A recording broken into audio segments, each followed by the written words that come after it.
Ikapitong kabanata ng Ebanghelyo ni San Marcos. At nakisama sa kanila ang mga Fariseyo at ilan sa mga eskriba na nagsipanggaling sa Jerusalem.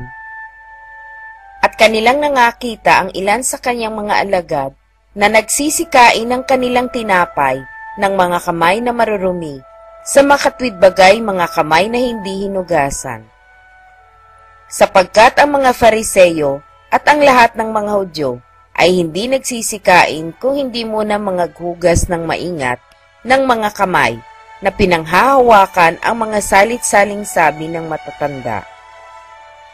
At kung nagsisipanggaling sila sa pamilihan, kung hindi muna maghugas ay hindi sila nagsisikain, at may iba pang maraming bagay na kanilang minana upang ganapin, gaya ng mga paghuhugas ng mga inuman at ng mga saro at ng mga inumang tanso.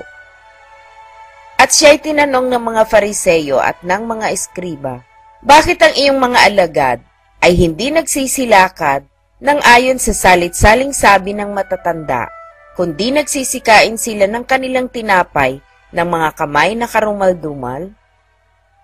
At sinabi niya sa kanila, mabuti ang pagkahula ni Isaias tungkol sa inyong mga mapagpaimbabaw. Ayon sa nasusulat, ang bayang ito'y iginagalang ako ng kanilang mga labi, datapwat ang kanilang puso ay malayo sa akin. Datapwat walang kabuluhan ang pagsamba nila sa akin na nagtuturo ng kanilang pinakaaral ng mga utos ng mga tao. Nilisan ninyo ang utos ng Diyos at inyong pinanghahawakan ang salit-saling sabi ng mga tao. At sinabi niya sa kanila, totoong itinatakwil ninyo ang utos ng Diyos upang magaganap ninyo ang inyong mga salit-saling sabi. Sapagkat sinabi ni Moises, igalang mo ang iyong ama at ang iyong ina, at ang manungayo sa ama o ina ay mamatay siyang walang pagsala. Datapot sinasabi ninyo, kung sabihin ng isang tao sa kanyang ama o sa kanyang ina, yaong mangyayaring pakinabangan mo sa akin ay korban, sa makatwid bagay hain sa Diyos. Hindi na ninyo siya pinabayaang gumawa ng anuman na ukol sa kanyang ama o sa kanyang ina. Naniwawalang kabuluhan ng salita ng Diyos na inyong salit-saling sabi, na inyong itinuro, at nagsisigawa kayo ng iba pang maraming bagay na kawangis nito. At muling pinalapit niya sa kanya ang karamihan, at sinabi sa kanila, pakinggan ninyong lahat ako, at inyong unawain. Walang anumang nasa labas ng katawan ng tao, na pagpasok sa kanya ay makakahawa sa kanya. Datapot ang mga bagay na nagsisilabas sa tao, yaon ang nangakakahawa sa tao. Kung ang sino man ay may pakinig na ipakikinig, ay makinig. At nang pumasok siya sa bahay na mula sa karamihan, ay tinanong sa kanya ng kanyang mga alagad ang talinhaga. At sinabi niya sa kanila, kayo baga naman ay wala ring pag-iisip? Hindi pa baga ninyo nalalaman na anumang nasa labas na pumapasok sa tao ay hindi nakakahawa sa kanya?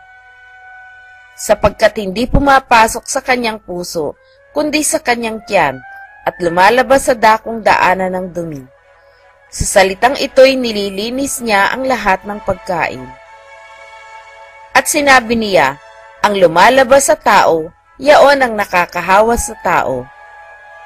Sapagkat mula sa loob, mula sa puso ng mga tao, lumalabas ang masasamang pag-iisip, ang mga pakikiapid, ang mga pagnanakaw, ang mga pagpatay sa kapwa-tao, ang mga pangangalunya, ang mga kasakiman, ang mga kasamaan, ang pangdaraya, ang kalibugan, ang matang masama, ang kapusungan, ang kapalaluan, ang kamangmangan.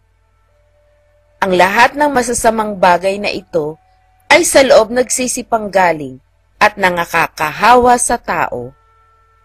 At nagtindig siya doon at napa sa mga hangganan ng Tiro at ng Sidon, at pumasok siya sa isang bahay, at ibig niya na sino mang tao'y huwag sanang makaalam, at hindi siya nakapagtago.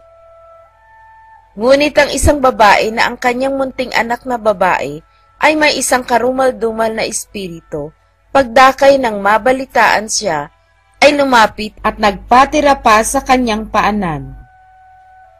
Ang babae nga ay isang Griega, isang Sirofenisa, ayon sa lahi, at ipinamamanik niya sa kanya na palabasin sa kanyang anak ang demonyo. At sinabi niya sa kanya, pabayaan mo munang mga busog ang mga anak, sapagkat hindi marapat na kunin ang tinapay ng mga anak at itapon sa mga aso.